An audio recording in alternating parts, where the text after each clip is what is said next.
नमस्कार. ध्रुवी ज्योतिषमध्ये आपल्या सर्वांचं स्वागत आहे. मित्रांनो, तुम्ही स्वामी समर्थांची पूजा ही वेगवेगळ्या पद्धतीने करत असाल. तुम्ही पारायणं केली असतील किंवा तुम्ही अजूनही वेगळ्या पद्धतीच्या ज्या काही घरातल्या पूजा आहेत त्या केल्या असतील. मात्र सगळ्यात महत्त्वाचं आहे की कुठल्याही देवाची पूजा करताना त्यांचे मंत्र म्हणणं हा खूप महत्त्वाचा विषय आहे. आज आपण पाहूया की तारक मंत्र आपण कशाप्रकारे म्हणायचा किंवा त्याचे खूप चांगले रिझल्ट आपल्याला कसे मिळतील. तुम्ही जर ध्रुवी ज्योतिषवरती पहिल्यांदा आले असेल तर चॅनलला सबस्क्राईब करा आणि वेगवेगळे व्हिडिओज तुम्हाला ह्याच्यावरती अंकज्योतिषचे पाहायला मिळतील. मित्रांनो, तारक मंत्र हा खूप पॉवरफुल असा मंत्र आहे. जसं आपण हनुमान चालीसा म्हणतो, हनुमान चालीसाचे खूप चांगले रिझल्ट लोकांना पाहायला मिळतात.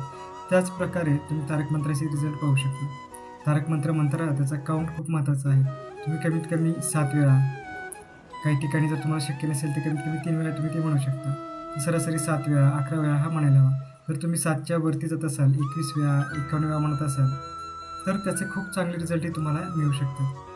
तारक मंत्र म्हणताना खूप स्वच्छ जागेवरती बसून स्वामींचे फोटो किंवा तुमच्या मोबाईलमधले फोटो काढून तुम्ही त्यासमोर ते म्हणू शकता.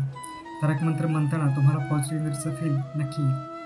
भेटूया पुढच्या व्हिडिओमध्ये अजून अशाच प्रकारची वेगळी माहिती. आजचा व्हिडिओ आवडला असेल तर लाईक, शेअर आणि सबस्क्राईब करा. धन्यवाद.